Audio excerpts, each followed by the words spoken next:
बिस्मिल्लाहिर्रहमानिर्रहीम। अस्सलाम वालेकुम वरहमतुल्लाहि वबरकातुहू। उम्मीद करती हूँ कि तमाम देखने वाला खैर आफियत से होंगे, अल्लाह ताला की रहमतों के साए में होंगे। तो मेरा उन्वान अहादीस नबी सल्लल्लाहु अलैहि वसल्लम मौजू चल रहा था वसीयतों का बयान, जिसका हवाला बुखारी शरीफ की किताब। तो आज की हदीस है कि सहाबी असवद बिन यजीद बयान करते हैं कि कुछ लोगों ने सैयदा हज़रत आयशा सिद्दीक़ा रज़ियल्लाहु तआला अन्हुमा के यहाँ ज़िक्र किया कि इमाम अली अलैहिस्सलाम नबी करीम सल्लल्लाहु अलैहि वसल्लम के वसी थे। तो इस पर सैयदा हज़रत आयशा सिद्दीक़ा फरमाती हैं कि जिस वक्त आका अलैहिस्सलाम का विसाल हुआ, मैं उनके पास मौजूद थी और आका अलैहिस्सलाम का सर मुबारक अपनी गोद में रखे हुए थी। इतने में मैंने एक पानी का तश्त मंगवाया। आका अलैहिस्सलाम का सर अचानक झुक कर एक तरफ हो गया और मैं इतने में समझ ना सकी कि आका अलैहिस्सलाम की वफ़ात हो चुकी है। तो उन्होंने हज़रत अली अलैहिस्सलाम को कब वसी बनाया?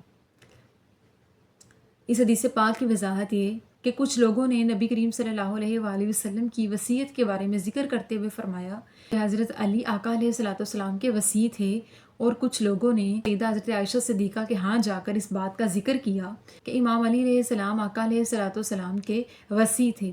तो इस पर हज़रत आयशा सिद्दीक़ा फरमाती हैं, आका अलैहिस्सलाम के विसाल के वक्त तो मैं उधर मौजूद थी और उनके विसाल से कबल उनका सर मुबारक मेरी गोद में था और आका अलैहिस्सलाम आराम फरमा रहे थे, जब मैंने उनकी तीमारदारी के लिए एक तश्त पानी का एक बर्तन मंगवाया और अपने पास रखा। तो इतने में आका अलैहिस्सलाम विसाल कर गए और उनकी गर्दन एक तरफ लटक गई, यानी उनका सर मुबारक मेरी गोद से एक तरफ होकर लटक गया। तो मैं समझ गई कि आका अलैहिस्सलाम का विसाल हो चुका है। इस बात से साबित होता है कि नबी पाक सल्लल्लाहु अलैहि वसल्लम का विसाल हज़रत आयशा सिद्दीक़ा की गोद में हुआ कि वो उस वक्त उनके पास मौजूद थीं, और फरमाती हैं कि विसाल के वक्त तो उन्होंने कोई वसीयत ना की और ना ही कोई दूसरे सहाबी वहाँ पर मौजूद थे। तो इमाम अली अलैहिस्सलाम को उन्होंने विसाल से कबल कब वसी बनाया? अब इस हदीस पाक को मद्देनज़र रखते हुए सवाल ये उठता है, जैसे शिया हज़रात का कलमा है ला इलाहा इल्लल्लाह मुहम्मद रसूलुल्लाह अलीउन वलीउल्लाह वसीउर रसूलुल्लाह व खलीफतुन बिला फ़स्ल। इसमें एक जुमला है कि अली अलैहिस्सलाम अल्लाह के वली हैं और नबी पाक सल्लल्लाहु अलैहि वसल्लम के वसी हैं, यानी जानशी हैं। इस बात को कलमे के साथ जोड़ना एक अकीदत का जुमला है, एक मोहब्बत का इजहार है, क्योंकि नबी पाक सल्लल्लाहु अलैहि वसल्लम ने इमाम अली अलैहिस्सलाम को बहुत से मौक़ों पर उनकी शख्सियत पर फजीलत देते हुए कहा कि जिसका मैं मौला उसका अली मौला। यह आका अलैहिस्सलाम ने गदीर ख़म के मौके पर बयान फरमाया था और उनकी शख्सियत को फजीलत देते हुए, उनके ईमान को फजीलत देते हुए फरमाया कि मेरा जानशी है, मेरा ख़ास दोस्त है, मेरा भाई भी है। तो आका अलैहिस्सलाम ने इस तरह कई मौक़ों पर हज़रत अली अलैहिस्सलाम का हाथ बुलंद करके उनकी शख्सियत को फजीलत देते हुए फरमाया कि बहुत ख़ास हैं, मेरे जानशीन हैं और मैं अपने बाद इनको खिलाफत में फजीलत देता हूँ। अगरचे बाकी सहाबा कराम को नबी करीम सल्लल्लाहु अलैहि वसल्लम की वफ़ात के बाद खलीफा मुकर्रर किया कि पहले हज़रत अबू बकर सिद्दीक़ खलीफा हैं, फिर हज़रत उमर फ़ारूक हैं, फिर हज़रत उस्मान गनी हैं और फिर हज़रत अली हैं।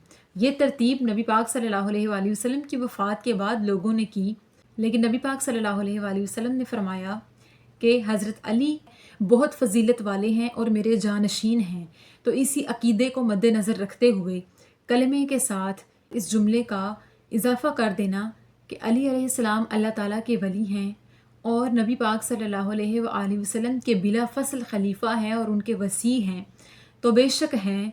यही हमारा ईमान है, यही हमारी मोहब्बत का इजहार है। नबी पाक सल्लल्लाहु अलैहि वसल्लम ने सिर्फ वफ़ात के वक्त नहीं बल्कि कई मौक़ों पर हज़रत अली अलैहिस्सलाम को उनका हाथ बुलंद करके बहुत फजीलत दी और कहा कि मेरे बाद नबी नहीं है, मगर मेरे बाद ज़्यादा फजीलत वाला ये मेरा भाई अली है।